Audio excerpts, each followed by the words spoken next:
నమస్కారం. ఘంటారావానికి స్వాగతం. ముందుగా ప్రధాన అంశాలు. స్వర్ణాంధ్రప్రదేశ్ సాకారానికి సీఎం 10 సూత్రాల ప్రణాళిక. అసెంబ్లీ వేదికగా విజన్ 2047 డాక్యుమెంట్ ఆవిష్కరణ.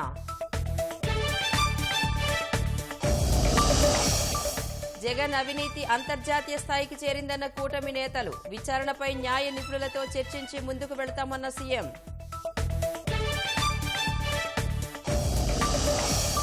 రాష్ట్రాన్ని జగన్ సొంత జాగీరులా వాడుకున్నారన్న షర్మిల. ఆంధ్ర రాష్ట్రాన్ని అదానీ ప్రదేశ్ గా మార్చారని విమర్శ.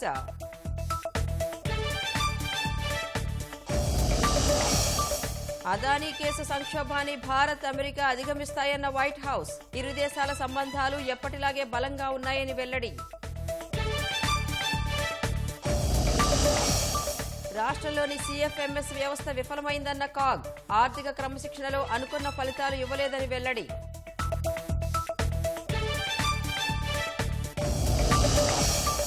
ఛత్తీస్గఢ్లో భారీ ఎన్కౌంటర్. 10 మంది మావోయిస్టుల మృతి. ఆటోమేటిక్ రైఫిల్స్ సహా పలు ఆయుధాలు స్వాధీనం.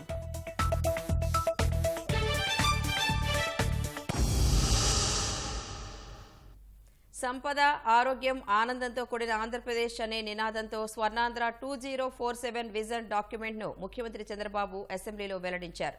మొత్తం 10 అంశాలను పరిగణలోకి తీసుకున్నట్లు వివరించారు. ప్రజలకు మేలు చేస్తే మళ్లీ గెలిపిస్తారన్న సీఎం తాను 5వ సీఎం కావడం ఖాయమని ప్రకటించారు.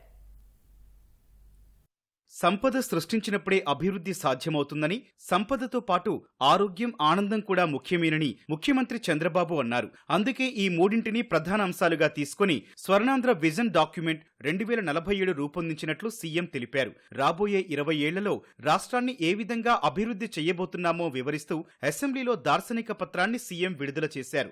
సంక్షేమం, అభివృద్ధి, సుపరిపాలనను సమన్వయం చేస్తూ కార్యక్రమాలు చేపట్టనున్నట్లు చంద్రబాబు తెలిపారు. స్వర్ణాంధ్రప్రదేశ్ 2047కి వెల్తీ, హెల్తీ, హ్యాపీ ఆంధ్రప్రదేశ్. ఎప్పుడైతే డబ్బులు లేకపోతే మనం ఎన్ని మాట్లాడినా ఎలాంటి అవసరాలు కూడా తీరవు. అలాంటప్పుడు సంపద సృష్టిస్తేనే వ్యక్తిగత ఆదాయం, రాష్ట్ర ఆదాయం వస్తుంది.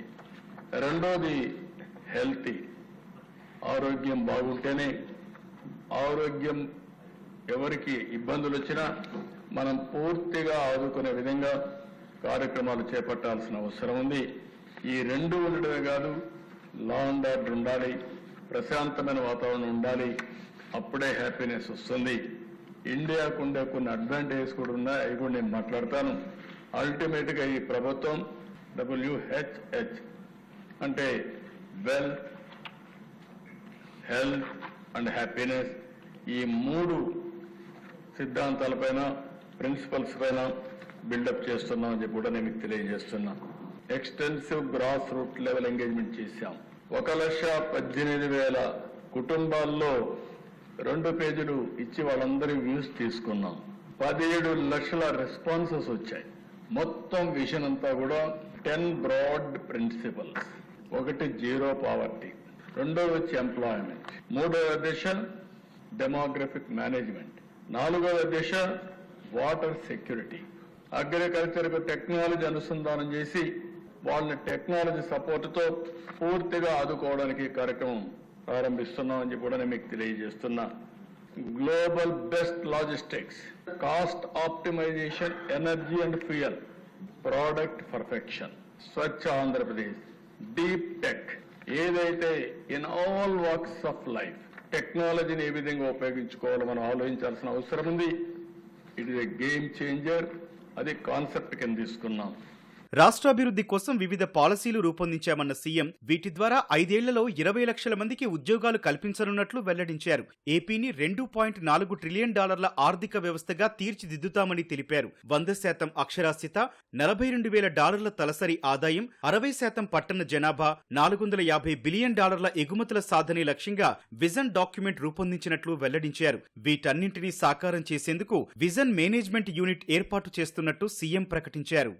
భవిష్యత్తులో మానిటరింగ్ మెకానిజానికి leadership council, steering committee, state లెవెల్లో ఒక విజన్ మేనేజ్మెంట్ యూనిట్ పెడుతున్నాం. రాష్ట్ర స్థాయిలో ఒక విజన్ మేనేజ్మెంట్ యూనిట్ పెట్టి దానికి కావాల్సిన advisory committee, professional support, line departments, districts అన్ని కూడా అనుసంధానం చేస్తాం. అందుకని స్టేట్ లెవెల్లో ఒక మెకానిజం తయారు చేస్తున్నాం. December 1 నుంచి నేను కూడా గేర్ మార్చాలనుకుంటున్నా. 6 నెలలు అయింది, చెప్పాను, రోడ్ మ్యాప్ ఇచ్చాను, పాలసీలు ఇచ్చాం. ఇంకా జవాబుదారీతనం తీసుకొస్తూనే ఎక్కడికక్కడ ప్రజా చైతన్యం ద్వారా మళ్ళీ నెక్స్ట్ లెవెల్ ఆఫ్ అడ్మినిస్ట్రేషన్ తీసుకెళ్తానని చెప్పి కూడా ఈ సభ ద్వారా మీకు అందరికీ తెలియజేస్తున్నా. ఈ రోజు నేను తయారు చేసే vision 4.0 vision version 1. Every year మళ్ళా మారిన పరిస్థితులకు అనుగుణంగా వర్షన్లు మారుతూ ఉంటాయి. మళ్ళీ నా 5వ ముఖ్యమంత్రి అయ్యి మనం అందరం మళ్ళా తిరిగి వచ్చి విజన్ 5.0 తీసుకొస్తాం. డిసెంబర్ నుంచి అమరావతి పనులు పరుగులు పెడతాయన్న సీఎం 3 ఏళ్లలోనే దాదాపు కీలక నిర్మాణాలన్నీ పూర్తి చేస్తామని తెలిపారు. అదానీ నుంచి లంచం తీసుకుని ఆంధ్రప్రదేశ్ ప్రతిష్టను జగన్ అంతర్జాతీయ స్థాయిలో దిగజార్చారని అసెంబ్లీలో ఎమ్మెల్యేలు ఆందోళన వ్యక్తం చేశారు. ఇలాంటి తప్పులు ఇంకెవరూ చేయకుండా చర్యలు తీసుకుంటామని ముఖ్యమంత్రి సభకు తెలిపారు. జగన్పై అమెరికా దర్యాప్తు సంస్థల ఆరోపణలపై ప్రభుత్వ పరిధిలో విచారణ చేపట్టవచ్చా అనే విషయంలో న్యాయ నిపుణుల సలహా తీసుకుని ముందుకు వెళతామని మీడియాతో చిట్చాట్లో చెప్పారు. అదానీ నుంచి 1750 కోట్ల రూపాయలు లంచం తీసుకున్న వ్యవహారాన్ని ఎమ్మెల్యేలు శాసనసభలో లేవనెత్తారు. జగన్ 5 ఏళ్ల హయాంలో దాదాపు 1,00,000 కోట్ల మేర అవినీతి జరిగిందని టీడీపీ సభ్యులు ధ్వజమెత్తారు. ఏ అగ్రిమెంట్ లో ఏ స్కామ్ ఉంటుందో అన్న భయాన్ని ఒకటి క్రియేట్ చేసి 4 అడుగులు ముందుకేసి 5 అడుగులు వెనకలాగే పరిస్థితి తెచ్చిన దుర్మార్గుడు జగన్మోహన్ రెడ్డి. ఇలాంటి ఏమేం జరిగినాయి, దాంట్లో లొసుకులేంటి. 1750 కోట్లు వాళ్ళకి అమెరికన్ ఫెడరల్ కోర్టులో, న్యూయార్క్ ఫెడరల్ కోర్టులో కేసు వేశారని వచ్చింది వార్త అంతా కూడా. ఇక్కడంటే కేసులు వాయిదాలు వేయించుకునే అలవాటు ఉంది, కానీ అమెరికాలో అలా జరగడానికి అవకాశం తక్కువ. ఇలాంటి నరరూప రాక్షసుని ఏ దేశంలో ఏ రాష్ట్రం చూడలేదు. అదే ఇతర దేశాల్లో అయితే కాల్చాతులు పారేసేవాళ్ళు. ఇప్పటికి సిబిఐ, ఈడీ కేసుల్లో 12 కేసుల్లో ముద్దాయిగా ఉండి లొసుగులను ఆధారంగా చేసుకుని 11 సంవత్సరాలు కోర్టు వాయిదాలకు వెళ్లకుండా తప్పించుకొని బెయిల్ పైన బయట ఉండి మళ్లీ లక్షల కోట్ల రూపాయల అవినీతి చేయగలుగుతున్నాడంటే వీళ్ళు ఊర్లలోకి రాకుండా ఎక్కడికొచ్చినా తరిమి కొట్టాల్సిన అవసరం ఉంది. ఇట్లా వాళ్ళను మనం భరిస్తే రేపొద్దున మరిన్ని ప్రమాదాలు ఈ రాష్ట్రానికి మరి వస్తాయో ఒకసారి ఊహించమని నేను మేధావులకు విజ్ఞప్తి చేస్తాను. ఆయన దగ్గర పనిచేసి వచ్చినందుకు తెలుగు జాతికి నేను క్షమాపణ చెప్తా ఉన్నా అధ్యక్ష.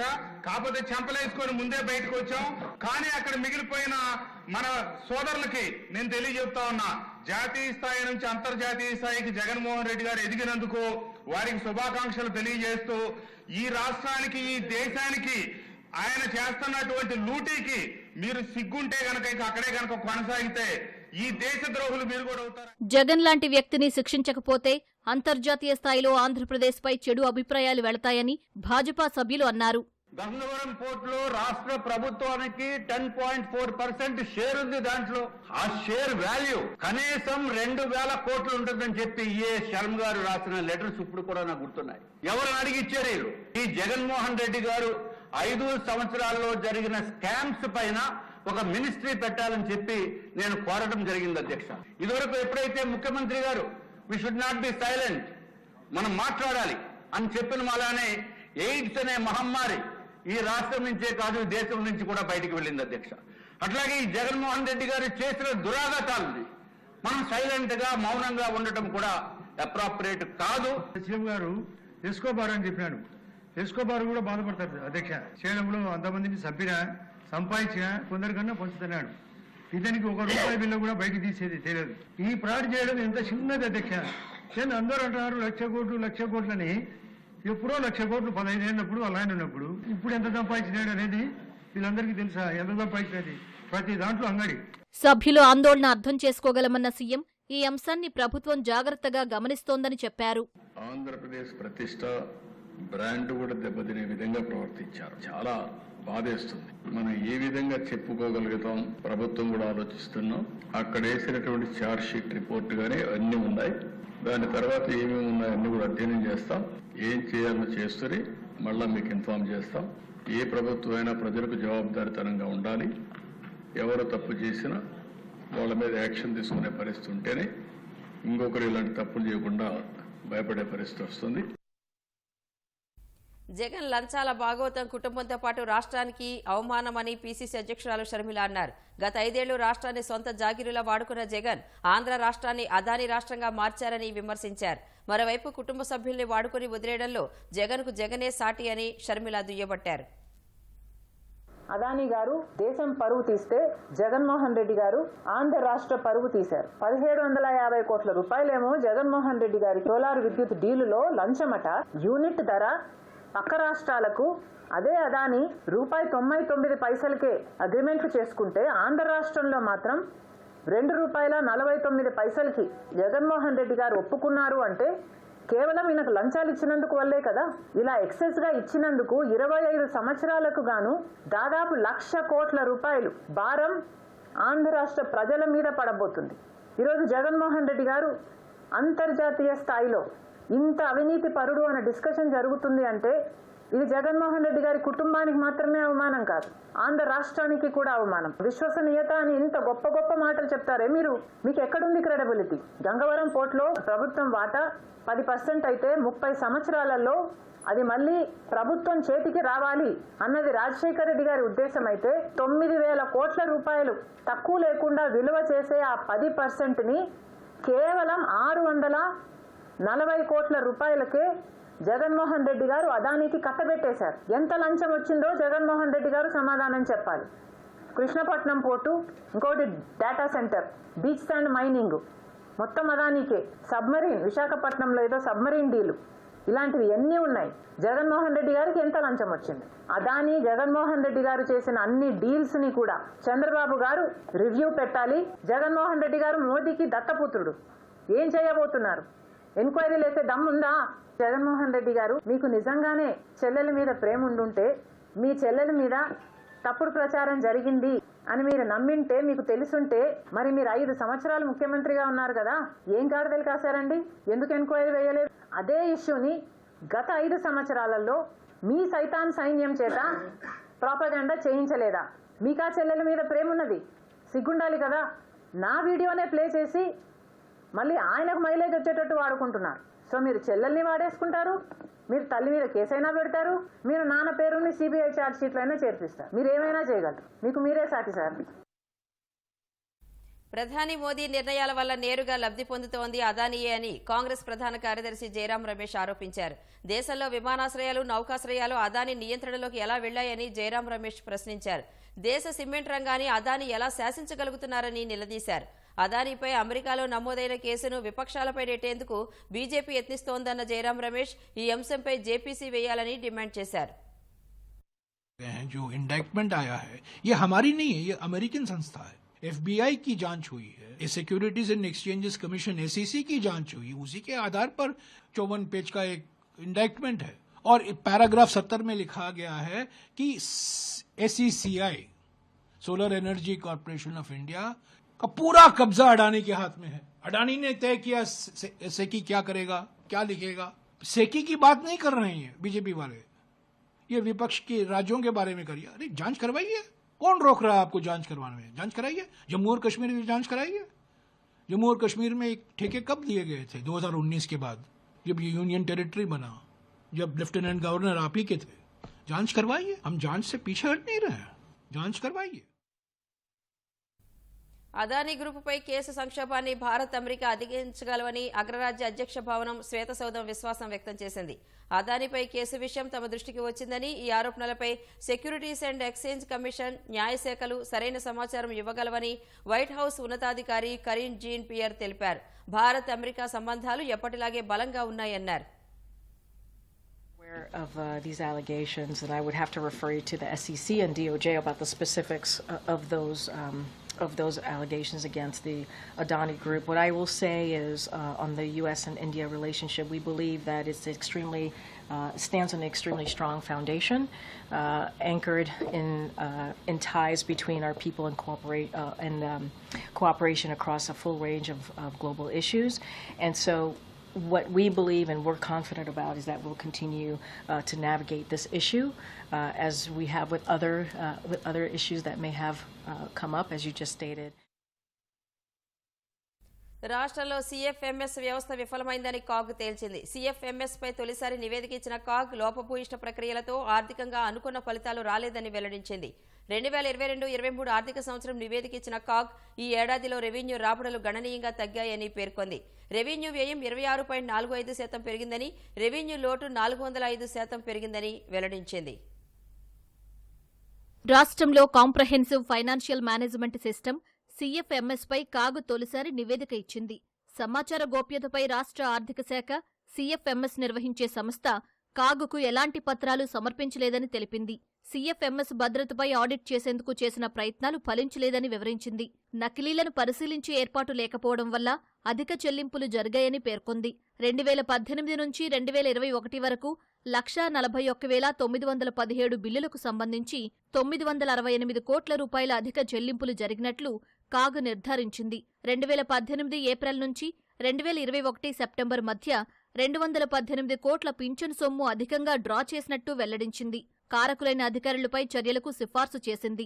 ఆర్థిక శాఖలో రుణ నిర్వహణ విభాగం ప్రమేయం లేకుండానే 144,000 పీడీ ఖాతాలను సృష్టించినట్టు వెల్లడించింది. ఈ పీడీ ఖాతాల్లోని 71,568 కోట్లు మురిగిపోయాయని తేల్చింది. 2022-23 ఆర్థిక సంవత్సరం కాగ్ నివేదికను ప్రభుత్వం శాసనసభలో ప్రవేశపెట్టింది. ఈ ఏడాదిలో రెవెన్యూ రాబడులు గణనీయంగా తగ్గాయని కాగ్ పేర్కొంది. రెవెన్యూ వ్యయం 26.45% పెరిగిందని, రెవెన్యూ లోటు 405% పెరిగిందని వెల్లడించింది.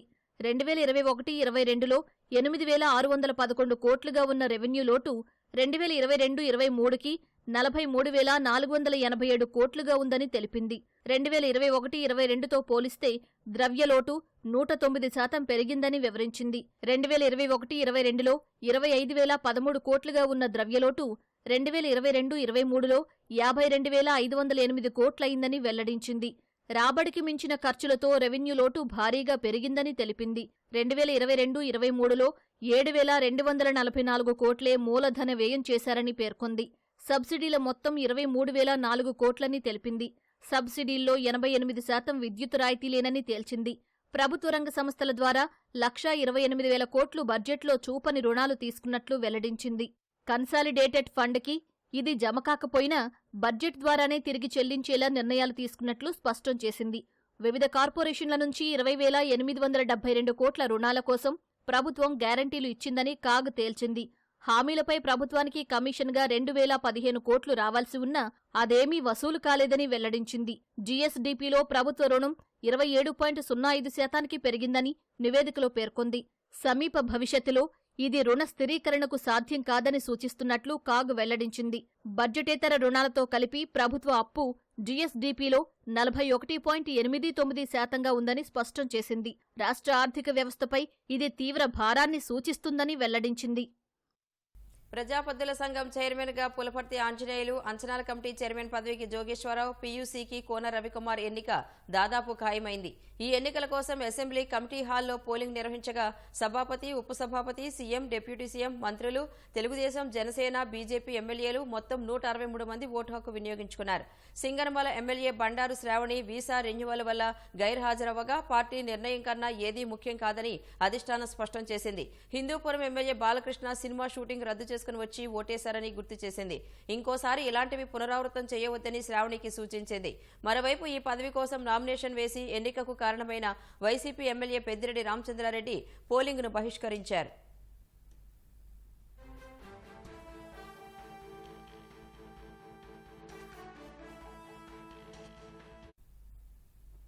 ఛత్తీస్గఢ్లో మరోసారి తుపాకీలు గర్జించాయి. సుక్మా జిల్లాలో మావోయిస్టులు భద్రతా బలగాలకు మధ్య భారీ ఎన్కౌంటర్ చోటు చేసుకుంది.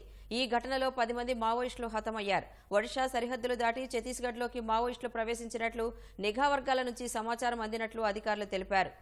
వారి కోసం సుక్మా ప్రాంతంలో భద్రతా బలగాలు ఈ ఉదయం సెర్చ్ ఆపరేషన్ ప్రారంభించినట్లు చెప్పారు.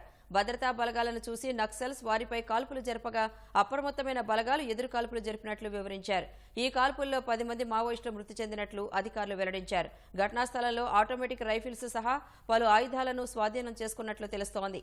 ప్రస్తుతం ఇరు వర్గాల మధ్య కాల్పులు కొనసాగుతున్నాయని అధికారులు వెల్లడించారు.